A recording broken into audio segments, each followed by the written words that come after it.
जिस ट्रेन का हम सालों से इंतजार कर रहे थे अब वो सच होने जा रही है। ट्रांसपोर्टेशन सिस्टम का भविष्य अब हमारे आंखों के सामने है।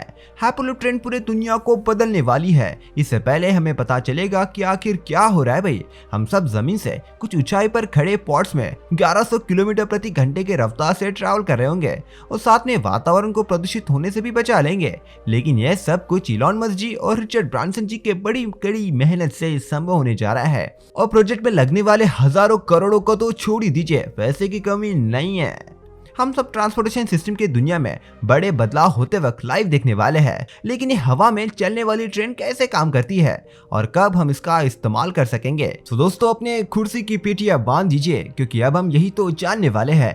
लेकिन हमारे सामने सबसे बड़ा सवाल तो यह है कि आखिर ये हाइपरलूप है क्या चीज। ये एक प्रकार की ट्रेन है लेकिन ऐसी चीज हमने अब तक नहीं देखी है। पर इसके चक्के, कोयला और इंजन से निकलने वाला धुआं कहाँ पे है। सॉरी जरा हम कुछ ज्यादा ही पीछे चले गए ना। हाइपरलूप में इन सब पुरानी चीजों को सुविधा, स्थिरता और एफिशिएंसी के लिए निकाल फेंका है क्योंकि हाइपरलूप ट्रेन को ट्रांसपोर्टेशन सिस्टम का भविष्य जो बना है। इसलिए इन ट्रेन के टनल्स आपको दुनिया भर के सारे शहरों में नहीं बल्कि पानी के अंदर, पहाड़ों के बीच से और यहाँ तक कि स्पेस में सीधे ऊपर जाते वक्त भी देखने को मिलने वाले हैं। लेकिन क्या ये सब कुछ संभव है? वेल, इस सवाल का जवाब देने के लिए दुनिया भर के सारे इंजीनियर्स और टेक जायंट को साथ आकर इस प्रोजेक्ट को टेस्ट करने की जरूरत है। और इतना सब कुछ करने के लिए बहुत सारा खर्चा भी लगने वाला है। पर इससे पहले कि हम लालची पैसों की बात करें जिसके लिए सब उतावले हैं, चलो देखते हैं कि हाइपरलूप की ये अमेजिंग टेक्नोलॉजी आखिर काम कैसे करती है। हाइपरलूप ये एक मॉडर्न वैक्यूम सिस्टम है। क्या वैक्यूम ये शब्द वैक्यूम और ट्रेन को मिलाकर बनाया है जिस पर लगभग ये पूरा प्रोजेक्ट बन रहा है। इस टनल के ट्रैक पर लगे मैग्नेटिक मटेरियल ट्रेन को हवा में उठाकर उसे लगभग 1200 किलोमीटर प्रति घंटे की रफ्तार से दौड़ाते हैं और साथ में यहाँ ट्रेन के टनल्स में स्थित एयर को सक करके वहाँ पे वैक्यूम बनाया जाता है। इस वजह से यहाँ फ्रिक्शन और एयर रेजिस्टेंस कम होकर ट्रेन की ओवरऑल एफिशिएंसी बढ़ जाती है। अब हमारे सामने दुनिया की सबसे तेज car Bugatti Chiron super sport 300 plus और बोइंग 747 और हाइपरलूप है। तो चलो देखते हैं आखिर सबसे तेज कौन होने वाला है। Ready set and go. Hyperloop Bugatti super car से 2 गुना तेज है और इसकी रफ्तार प्लेन को भी पीछे छोड़ देती है। इतने पीछे कि हम इसे बराबरी का मुकाबला भी नहीं कह सकते। इतनी तेज रफ्तार टनल में वैक्यूम होने की वजह से संभव है। पर डरिए मत, ट्रेन के पॉड्स के अंदर सांस लेने के लिए हवा भी है। अगर ये ट्रेन इतनी तेज है तो वहाँ आवाज तो रहने वाला है, सही है ना? नहीं, बिल्कुल भी नहीं। हाइपरलूप के एडवर्टाइजमेंट में बताया गया है कि ये ट्रेन बहुत ही ज्यादा शांत होने वाली है। इतनी शांत कि आपको पता भी नहीं चलेगा कि ट्रेन प्लेटफॉर्म पे कब आई और कब चली गई है। ये सिर्फ तेज ही नहीं बल्कि बहुत ही ज्यादा कंफर्टेबल भी होने वाली है। चलो अब ट्रेन में सुकून से सोने को तो मिलेगा, लेकिन अब तक कोई फंक्शनल हाइपरलूप सिस्टम नहीं बनी है। भले ही इसके बारे में यूएई और अमेरिका में बहुत सारे डिस्कशन हुए हैं पर अब तक कोई भी अनस्टेबल नेटवर्क पूरी तरह से तो नहीं बना है। बस अभी साल 2020 के नवंबर महीने में हाइपरलूप की टेस्टिंग को 2 इंसानों के साथ की गई थी पर इस ट्रेन की स्पीड सिर्फ 160 किलोमीटर प्रति घंटा ही थी। ये रफ्तार इसके असली रफ्तार से बहुत ही कम है जो लगभग 1200 किलोमीटर प्रति घंटा है। सालों तक हाइपरलूप ये इलॉन मस्क की एक फ्यूचरिस्टिक आइडिया ही थी, लेकिन सब कुछ यह बदल गया जब ब्रिटिश बिलियनियर रिचर्ड ब्रांसन ने इस प्रोजेक्ट में हाथ मिला दिया। इनकी वर्जिन हाइपरलूप 1 कंपनी ये दुनिया की इकलौती ऐसी कंपनी है जिसने 2016 में इस टेक्नोलॉजी को टेस्ट किया है। सालों के मेहनत, टेस्टिंग, फंडिंग और रिसर्च एंड डेवलपमेंट और सबसे इम्पोर्टेंट इस प्रोजेक्ट को इंस्टॉल करने के लिए जगह ढूंढने के बाद हमें उम्मीदों के किरण दिख रहे हैं। 2017 में वर्जिन कंपनी ने महाराष्ट्र और कर्नाटक गवर्नमेंट के साथ हाइपरलूप के इंटैक्ट को स्टडी करने के लिए कॉन्ट्रैक्ट साइन कर लिया था। बाद में बहुत टेस्टिंग और निगोशिएशन करने के बाद 2019 के जुलाई महीने में इंडियन गवर्नमेंट से कंस्ट्रक्शन करने के लिए परमिशन मिल गई थी। हमारे भारत में दुनिया के सबसे ज्यादा लोक संख्या वाले शहर है, इसलिए हमें बाकी देशों के मुकाबले ज्यादा फास्ट, इफिशिएंट और रिलायबल ट्रांसपोर्टेशन सिस्टम की जरूरत है। महाराष्ट्र राज्य में हाइपरलूप सिस्टम पहले से ही शुरू हो चुका है। यह कंस्ट्रक्शन लाइन 2 बड़े शहर के बीच मिलने वाली है, मुंबई जो भारत का फाइनेंशियल सेंटर है और पुणे जो सह्याद्री पर्वत के बीच में स्थित है। अब आपके दिमाग में आया हुआ सबसे बड़ा सवाल, इस कटिंग एज टेक्नोलॉजी को बनाने के लिए कितना खर्चा लगने वाला है बाबू भाई? वेल, ज्यादा, बहुत ही ज्यादा। इस multi billion dollar infrastructure project को लगभग 700 बिलियन रुपीस का खर्चा लगने वाला है और समय समय पर इन्वेस्टर की जरूरत भी गिरने वाली है। वर्जिन हाइपरलूप ने 2019 तक लगभग 1300 करोड़ की फंडिंग जमा कर ली थी और उसमें से लगभग 680 करोड़ की फंडिंग दुबई के TP1 नाम की एक ट्रांसपोर्टेशन कंपनी से आई है। इसके पहले भी इस कंपनी ने लगभग 190 करोड़ की फंडिंग की थी और साथ में इन्होंने ये भी कहा था कि वर्जिन हाइपरलूप में 3800 करोड़ की इन्वेस्टमेंट करने में ये इंटरेस्टेड है ताकि इस प्रोजेक्ट का पहला फेज पूरा हो सके। इतना सारा पैसा आपको बहुत ही ज्यादा लग रहा होगा और वो है भी, लेकिन जब ये प्रोजेक्ट असलियत में बन जाएगा तब हाइपरलूप की मदद से हम कहीं पर भी जा सकते हैं, कहीं पर भी काम कर सकेंगे और कहीं पर भी जल्दी से आ जा कर सकेंगे। सो इसके लिए इतना खर्चा लगना तो जायज है ना। इस प्रोजेक्ट में लगने वाला पैसा सिर्फ पॉर्ट्स, टनल और फर्स्ट क्लास खाना बनाने में ही नहीं लगने वाला है, बहुत सारी जमीन भी खरीदनी पड़ेगी और साथ में हजारों कंस्ट्रक्शन वर्कर्स की सैलरी और बहुत सारे कटिंग डिवाइसेस को फॉरेन से इंपोर्ट करना भी तो खर्चे का काम है ना। एक बात अच्छी है कि जमीन खरीदने का सारा खर्चा गवर्नमेंट उठाने वाली है और बाकी के खर्चे का जुगाड़ तो समय ही बताएगा। लेकिन इतने महंगे हाइपरलूप से ट्रैवलिंग करने को खर्चा कितना लगेगा? अगर आपको हम गरीबों की तरह गोल्ड क्लास सेक्शन में ट्रैवल करना है तो जनरल क्लास के टिकट हम सब के लिए अफोर्डेबल है।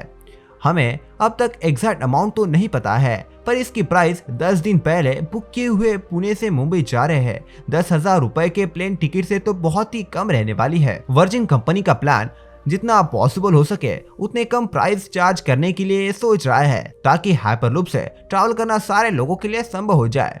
अब टेस्ला के CEO इलॉन मस्क जी की बात हो ही रही है तो हम आपको बताना चाहेंगे कि भले इलॉन मस्क हाइपरलूप को डायरेक्ट नहीं कर रहे हैं, लेकिन हाइपरलूप का कंसेप्ट बनाने का क्रेडिट इन्हें ही मिलना चाहिए। स्पेसएक्स के CEO ने इस अल्ट्रा मॉडर्न ट्रांसपोर्टेशन सिस्टम का कंसेप्ट सबसे पहले 2016 में 60 पन्नों के खत के जरिए प्रेजेंट किया था।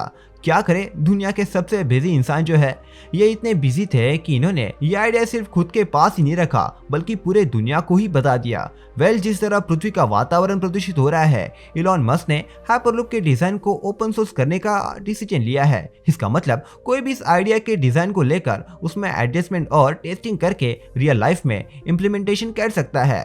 लगता है पूरी दुनिया की चिंता अकेले इसी इंसान को पड़ी है। अगर आपको इलॉन मस्क और उनके वेंचर्स के बारे में और जानना है, इलॉन मस्क एक मिनट में कितना पैसा कमाते हैं, तो हमारा ये वीडियो जरूर देखिएगा जो ऊपर आई बटन में आपको दिख रहा होगा। हम जानते हैं कि ये कंसेप्ट बहुत ही ज्यादा हाईटेक है और कॉमन ट्रांसपोर्टेशन सिस्टम का भविष्य भी है, लेकिन इससे लोगों का क्या फायदा होगा और पोर्ट सिस्टम हमारे मॉडर्न ट्रेन सिस्टम से कितनी तेज है। मुंबई से पुणे के बीच का अंतर लगभग 148 किलोमीटर है और ये भारत के सबसे बिजिएस्ट रूट में से एक है जहाँ से लगभग 7 करोड़ 50 लाख लोग ट्रैवल करते हैं। अभी इंडियन ट्रेन से इतना अंतर पूरा करने के लिए 3.5 घंटे का समय लगता है, लेकिन हाइपरलूप से हमें सिर्फ 35 मिनट का समय लगेगा। ये कंसेप्ट पूरी दुनिया को बदलने के लिए काफी है। हमें कभी भी एक ही शहर में रहकर काम करने की जरूरत नहीं पड़ेगी और हमारा सोशल सर्कल भी सिर्फ एक राज्य तक ही सीमित नहीं रहेगा। वर्जिन हाइपरलूप से सिर्फ लोगों को ही फायदा नहीं होगा बल्कि पोल्यूशन भी कम हो जाएगा। लेकिन कैसे? ऐसा ग्लोबल वार्मिंग कम करने से संभव है। वर्जिन हाइपरलूप 1 के CEO जे वॉल्डर ने उनके कंपनी के उद्देश्य लोगों के सामने साफ साफ रखा है। इनका कहना यह है कि वातावरण प्रदूषण का सबसे बड़ा कारण आज की ट्रांसपोर्टेशन सिस्टम है। हमें 21वीं सदी के मुश्किलों को 21वीं सदी के तरीकों से तो हल करना चाहिए।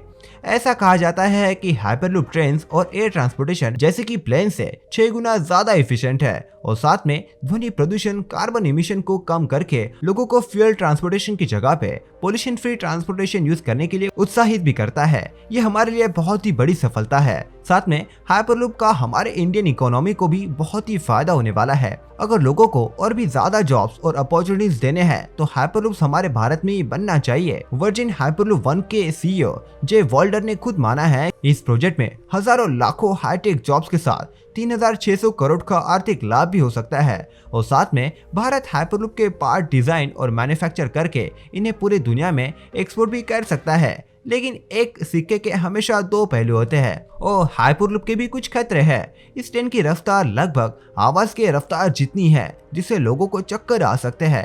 और सबसे बड़ी बात तो हाइपरलूप अभी भी एक थ्योरेटिकल सिस्टम है जब तक लोग उसमें सफर नहीं करते हैं और अब तक सिर्फ 2 इंसानों के साथ ही इसकी टेस्टिंग हुई है भले ही कंपनी के पास लास वेगस के रेगिस्तान में टेस्टिंग फैसिलिटी है, पर पॉड्स की रफ्तार अब तक 390 किलोमीटर प्रति घंटे तक ही पहुंच पाई है। भले ही हमारे भारत ने हाइपरलूप का सबसे बड़ा कंस्ट्रक्शन साइन किया है, अब पूरी दुनिया में सिर्फ हमारे यहाँ ही इस पर काम नहीं चल रहा है। वर्जिन कंपनी यूएई में दुबई और अबू धाबी में इन दोनों शहरों को भी 12 मिनट में जोड़ने का काम कर रही है और इलॉन मस्क की स्टार्टअप कंपनी बोरिंग को भी वॉशिंगटन डीसी से न्यूयॉर्क तक हाइपरलूप टनल बनाने के लिए परमिशन मिल चुकी है। एक बार ये टनल बनने के बाद इन दोनों शहरों के बीच का अंतर 3 घंटे से कम होकर सिर्फ 30 मिनट तक ही सिमट जाएगा। हार्डर हाइपरलूप नाम की एक यूरोपियन कंपनी भी यूरोप में एक कंसेप्ट इम्प्लीमेंटेशन कर रही है और फिलहाल में इसका मैक्सिको शहर से ग्वाडलहरा तक के एक नए रूट की काफी चर्चा हो रही है। लेकिन अंत में पूरी दुनिया की नजरें हमारे भारत में हो रहे हाइपरलूप प्रोजेक्ट पर ही टिकी है। यहाँ तक कि खुद सर रिचर्ड ब्रांसन ने भी कहा था कि वर्जिन हाइपरलूप 1 भारत को ग्लोबल ट्रांसपोर्टेशन में निर्माता बनाकर पूरी दुनिया बदलने वाली इंडस्ट्री बना सकता है। सो आपको हाइपरलूप के बारे में क्या ख्याल है, इसके बारे में कमेंट सेक्शन में लिखना नहीं भूलेगा। तो दोस्त, अगर आप यहाँ तक वीडियो देख रहे हो तो आप बहुत ही इंटरेस्टिंग पर्सन हो और आपके इंटरेस्ट को जगा के रखने के लिए हम डेली एक इंटरेस्टिंग फैक्ट और नॉलेज का वीडियो रिलीज करते हैं। तो वीडियो सबसे पहले आप तक पहुंचने के लिए सबसे पहले आप तक पहुंचने के लिए वो सब्सक्रिप्शन बटन जरूर क्लिक कर लेना और वो घंटी भी बजा लेना, ताकि आपके साथ हमारी भी मुराद पूरी हो जाए। तो मिलते हैं अगले वीडियो में, तब तक के लिए बाय। अब तक देखिए लेफ्ट या फिर राइट, बाय।